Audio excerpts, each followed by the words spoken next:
महाराज जी किसी वैष्णव को कुछ बोल दिया था, हाँ तो देखो है ना। मानसरोवर गए, हाँ वहां श्री जी ने प्रेरणा की कि आप क्षमा मांगो, तो हम हाथ जोड़ के साष्टांग दंडवत करते हुए हमसे जो अपराध बना है आप क्षमा करो। किससे कहा?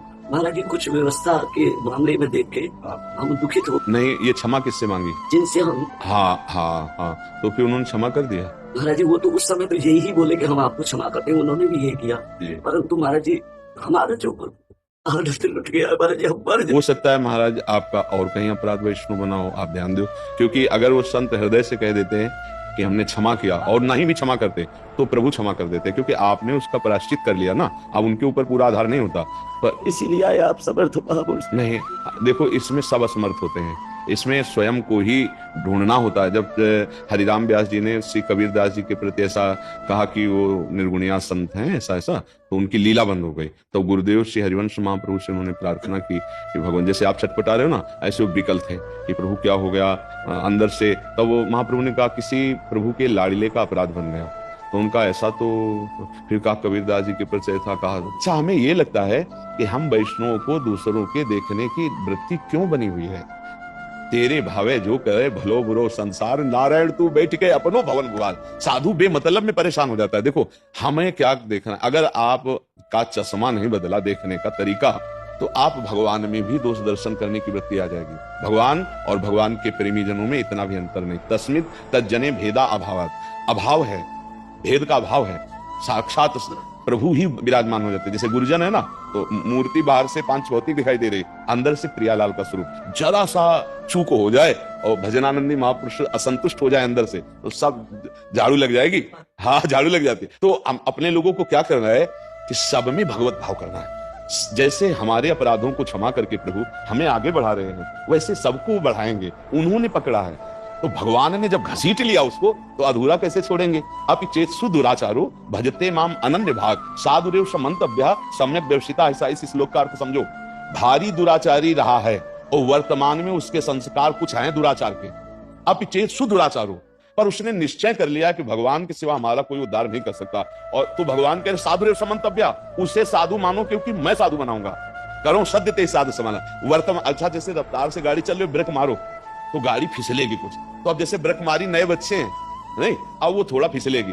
अब जब डांट पड़ेगी, महापुरुषों की नजर जाएगी, तो सुधार हो जाएगा। अब कह दिया जाए कि अरे वो साधु तो ऐसे देख रहा है, वो साधु था नहीं, न था, वो साधु शरण में आया अब साधु बनेगा, है नहीं। पागल के अस्पताल में भर्ती हो गया तो इसका मतलब ठीक है थोड़ी हो गया, वो तो पागलपन करेगा। अब इंजेक्शन लगेंगे धीरे धीरे धीरे। तो हमें क्या करना है, हमें ये देखना है अरे कितना भाग्यशाली ऐसे लक्षणों वाला संतोष से जुड़ गया, अब तो मंगल हो ही जाएगा। हमें दोष दर्शन नहीं देखना, क्योंकि वो अभी संसार से निकले। भैया ये मार्ग ऐसा है कि 50 वर्ष साधना करते हो जाते हैं, अगर गुरु कृपा ना हुई तो अहंकार बना रहता है, दोष बने रहते हैं 50 वर्ष, हमने देखा है। और गुरु कृपा हो जाए तो क्षण में सब बात बदल जाए। गोस्वामी तुलसीदास जी कह रहे, हौ हार्यो कर जतन विविध विधि अतिशय प्रबल आ जाए, तुलसीदास बस होए तबई जब प्रभु प्रेरक भर जाए। साधु का जब अहंकार प्रभु के चरणों में समर्पित हो जाता है, वो संभाल लेते हैं। और अगर दोष की बात कहो तो बालू का बांध लगा हुआ है, छेद हो जाए तो पूरा बांध उड़ जाए। बालू का बांध है ना, तो अपने लोग बालू के बांध हैं, प्रभु रोके इसलिए रुका हुआ है। अगर वो हाथ हटा ले तो अभी पूरा बांध उड़ जाए। आप पक्का समझो। नारद जी जैसे महापुरुष, इतना अहंकार हुआ कि मैं तो काम विजयी। तो अब शिव जी के पास जाके कहते हम तो काम विजयी। कहा भगवान से मत कहना, उनको लगा ये हमारा यश नहीं सह पा रहे, तो भगवान से जाके सीधे कहा प्रभु मैं काम विजयी। तो जो रचना रची कई बार हम सुना चुके हैं। इतने बड़े अवतारी महापुरुष को भी माया ने ऐसा बावरा कर दिया, तो हम लोग तो माया से ही बले हुए।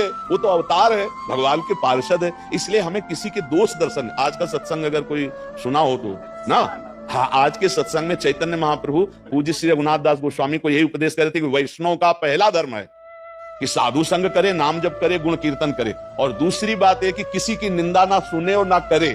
तो अपने लोगों से गलती क्यों हो जाती है, अपने लोगों को सावधान रहना है कि अगर हम किसी संत के विषय में समीक्षा करेंगे तो कुछ गुण मिलेंगे और कुछ दोष मिलेंगे, फिर वो हमारी गलती बन जाएगी। मेरे से अपराध हुआ कि मैं क्षमा भी मांगे आया, पर चर्चा जरूर।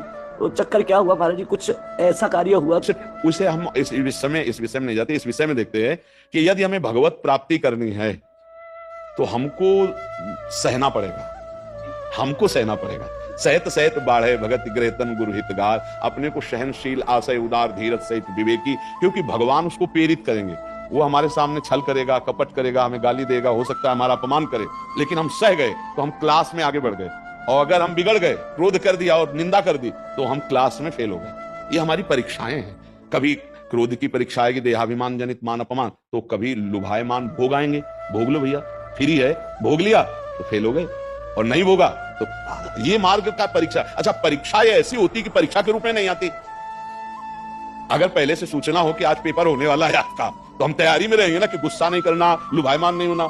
ऐसे अचानक प्रश्न आता है, और अगर हमें ये ध्यान रहे कि हमारे सामने प्रश्न आया, इसका हमें बहुत समुचित उत्तर देना है, बहुत मुस्कुराते हुए शांत भाव से, लगा तो प्रिय उत्तर दे दिया, नहीं तो गंभीर चुपचाप मौन होकर के निकल गए, तो आप जीत गए, आप जीत गए। ये संसार मतलब हमारे लिए गुरु है, ये मानना पड़ेगा। हम शिष्य हैं, सारा संसार हमारा गुरु है, ये हमें शिक्षा देता रहता है, नहीं तो हमको ऐसे ही चलना पड़ेगा। 3 गुण है, रजोगुण, तमोगुण, सतोगुण। कोई सतोगुणी लीला, कोई रजोगुणी लीला, कोई तमोगुणी लीला, पर है सबके हृदय में भगवान बैठे हुए। हम भगवान को देखते हैं, त्रिगुण लीला को नहीं, तो हम अपराध से बच जाएंगे। नहीं तो कितनों को देखोगे, क्या क्या अपराध है। एक क्षण में नाना प्रकार की वृत्तियां दिखाई देती हैं, और हमें लगता है कि इसको ये नहीं करना चाहिए, इसको ये नहीं करना चाहिए, पर हम लौट के ये नहीं सोच रहे कि हमको ये नहीं करना चाहिए जो हम कर रहे हैं। भाई यहाँ सुधार कर ले तो सब सुधार हो जाए। ऐसी कृपा कही आपने जो कहा है।